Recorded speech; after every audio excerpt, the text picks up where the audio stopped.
On des oreilles, on a tout dit. Yes, Massif, c'est Spectre KF Baby pour Pauline Inutile. On parle pour ne rien dire et en disant rien, on a tout dit. On va se faire quelques petites rétrospectives de Redeem. Aujourd'hui, le Black Punch Redeem. On est dans les premières années du Chata et quelque chose se dessine assez vite. Les beatmakers ont du mal à trouver des artistes pour leur Redeem. Pourquoi je dis ça? Les gros artistes, comme on dit aux Antilles, car ils font les difficiles proposés. Attends, je sais pas si j'ai de l'inspiration. Attends, je sais pas, parce qu'il n'y en a pas beaucoup. À l'époque, il n'y a pas encore eu la relève vraiment. Du coup, ils sont peut-être à 4-5 gros artistes et encore moins que ça à se battre en duel pour le top et le reste, c'est vraiment l'underground. Mais si tu veux que ton One Redeem fonctionne, il te faut un gros artiste. Donc, qu'est-ce que les beatmakers font? Ils lancent une mode qui va dominer les années 2010, les remix jamaïcains, comme on appelle ça. C'est simple, tu prends un acapella jamaïcain, Vybz Kartel de préférence, et tu le mets sur ton Redeem pour, entre guillemets, mettre ton Redeem en avant. Et du coup, plus de gros artistes qui te disent « Attends, je sais pas. Attends, si je pose, faut pas qu'un tel pose. Si je pose, faut que je sois le single et pas un tel, etc. » Les artistes faisaient beaucoup ça. Directement, tu as ton gros banger avec un Jamaïcain et il te reste juste à le promouvoir correctement. Alors, je ne saurais pas vous dire qui a été le premier à faire ça. Celui dont on se rappelle tous, c'est le EDF Redeem qui est devenu une sorte d'hymne national, mais je ne saurais pas dire qui est le premier. Et c'est en tout cas, la personne qui a fait ça a changé le game direct. Et c'est dans cette logique qu'arrive DJ Joe avec le Black Punch Redeem et il met un ACAP de Vybz Kartel dessus et ça explose tout. On précise qu'il est du Saint-Esprit, ça fait toujours plaisir. En tout cas, ce mix, franchement, je ne sais plus exactement à quelle période ça sort, mais quand ça sort, je me souviens, je suis au campus. Direct, ça passe dans toutes les soirées, tous les gens dansent comme jamais dessus. C'est sombre, c'est hard, mais en même temps, c'est très chata. Donc franchement, quand c'est sorti, voilà, c'était dans la lignée de ces remixes dont je vous ai parlé à l'instant et ça a pété tout de suite. Et là, en entendant ce banger avec la grosse voix de Vybz Kartel, le Vybz Kartel des années début 2000 pour ceux qui étaient là, pas les fans de Gaza, ceux qui étaient là 10 ans avant Gaza, franchement, ça séduit tout de suite. Et direct, tous les artistes veulent poser dessus, en tout cas tout l'underground et même un petit peu plus loin. Alors, je tiens à dire qu'il y avait, à cette période-là, quand les Redeem sortaient, il y avait les gens officiels sur le Redeem, sur le projet du beatmaker, et il y avait les gens qui venaient, qui braquaient le Redeem, je ne sais trop où, qui squattaient un petit peu les studios, qui réussissaient à se procurer le Redeem, et donc qui apparaissaient sur le Redeem sans, entre guillemets, autorisation. Allez, c'est l'underground, donc on sait déjà, mais vous voyez ce que je veux dire. Pour l'anecdote, je tiens à préciser que moi, j'étais sur le Redeem officiel, et oui, j'étais sur le Black Punch Redeem avec mon couplet, je me souviens. Non, nous pas qu'à bleach. Nous les femmes mosées qu'on a la Mercury Beach. C'est très drôle parce que quelqu'un m'a ressorti ce lyrics récemment sur Twitter et ça fait plus de 10 ans et je me dis, en fait, les gens vraiment, même, que ce soit les haters, que ce soit les gens qui m'aimaient bien, ils écoutaient de fou. Et je crois que c'est un haters qui me l'a ressorti, mais j'étais choqué que la personne me ressorte ça là maintenant. Mais là où ce Redeem est vraiment très important, c'est que c'est vraiment lui qui aide à introduire Pompis sur le devant de la scène avec son I Know We That, qui est un gros banger, l'un des plus gros bangers de Pompis jusqu'à aujourd'hui. Il en a eu beaucoup d'autres. Il a eu, voilà, il était sur Independent Gal, Woodboy, etc. Mais celui-là, ça reste un de ses plus gros bangers.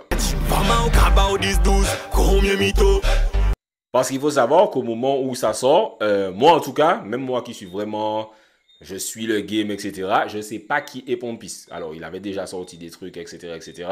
Mais on peut dire que c'est son bring em out. Comme on dit, bring em out, c'est un peu ton son qui fait que, ok, voilà, mais c'est arrivé dans le game Boudou, mais c'est un très gros hit et il a très bien su enchaîner. Et au-delà de Pompis, c'est aussi le créole guyanais que ça introduit parce que souvent, comme je dis, pendant toutes les années 2000 et vite fait début 2010, il n'y a pas de son guyanais qui pète aux Antilles, genre en Martinique et en Guadeloupe, il y a peut-être Bubbling de Gianai à un moment.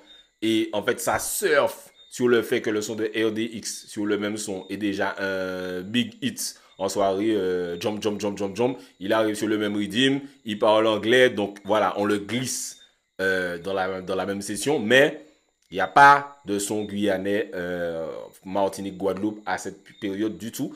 Et Pompis, quand il arrive avec I Know We That, avec ses mots, ses taux, etc., bien qu'il soit martiniquais, mais comme il a vécu longtemps en Guyane, si j'ai bien compris, donc il y a beaucoup de Guyanais dans ses textes, ça l'a différencié tout de suite et ça a, entre guillemets, formaté notre esprit à comprendre, à apprécier le créole guyanais. Et c'est pour ça qu'après, voilà, il y a beaucoup d'artistes qui ont pu péter. Maintenant, il y a même, on met même du créole guyanais dans notre créole. Ce qui ne plaît pas à tout le monde, attention, on va tuer le créole martiniquais en le mélangeant à notre créole, oh my god. Bon, moi je trouve ce débat-là débile, mais il y a des gens qui ont ce débat-là. Bref. Panic J aussi était présent sur ce rythme-là, il a fait une sorte de cover du remix de Vybz Kartel de DJ Joe. En gros, il a repris un petit peu le flow du refrain. C'est une bonne technique parce que les DJ sont fainéants. Donc, en gros, tu reprends le même flow. Donc, ils vont te caler plus ou moins dans le même délire. Voilà, c'était une technique comme une autre. Après ça, il y a eu Kalash qui a posé, mais sur la... Enfin, il n'était pas sur le One Rhythm. Mais après, il est arrivé, je crois, ils ont fait un CD2 du Black Punch. Et ils ont rajouté Kalash dessus avec Gambadel Coquel. Il y a eu LJ qu'ils ont rajouté dessus. Je crois qu'il y a eu L'Homme Samba. Il y a eu d'autres artistes dessus. Mais voilà, on va pas se mentir. Pompis avait déjà pris toute la place. Vybz Kartel, le remix, avait déjà pris toute la place. Donc vraiment, des fois, moi, j'entendais mon son en soirée quand c'était des DJ Style, DJ Will, vite fait, qui passaient mon son. Ça faisait toujours plaisir. Mais en gros, le Black Punch, c'était ces deux sons-là. Pour l'anecdote, après, il a sorti le Black Punch Rhythm 2.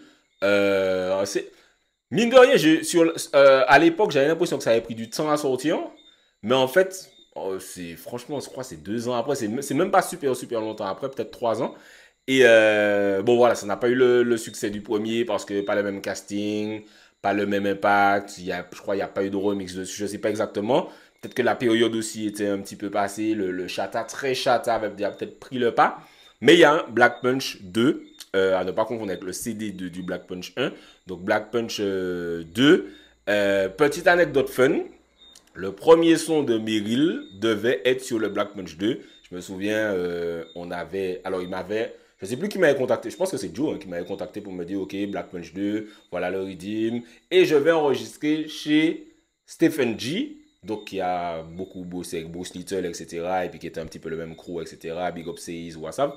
Et donc je devais aller poser. Je vais poser avec donc Meryl qui, entre-temps, donc voilà, on m'a dit, vas-y, est-ce que tu peux l'aider à entrer dans le game, etc. Machin. J'ai dit franchement, pas de souci. On a beaucoup galéré. Bref, je raconterai cette histoire une autre fois. Mais en tout cas, on va poser chez Stephen G. On pose notre son. Il y avait une histoire de... J'oublie exactement c'est quoi le son, mais il y avait une sorte de lumière, caméra, action, bref. Truc chata, gimmick, machin. Et il perd les pistes. Je crois que j'avais posé un solo et j'avais posé un feat avec elle. Et il perd les pistes.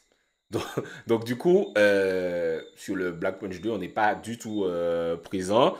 Joss, c'est de ta faute. Et au final, il y a aussi eu Mel sur le Black Punch volume 2. Pour ceux qui ne savent pas, Mel, c'est elle qui a chanté Touch Me avec J-Max des années après.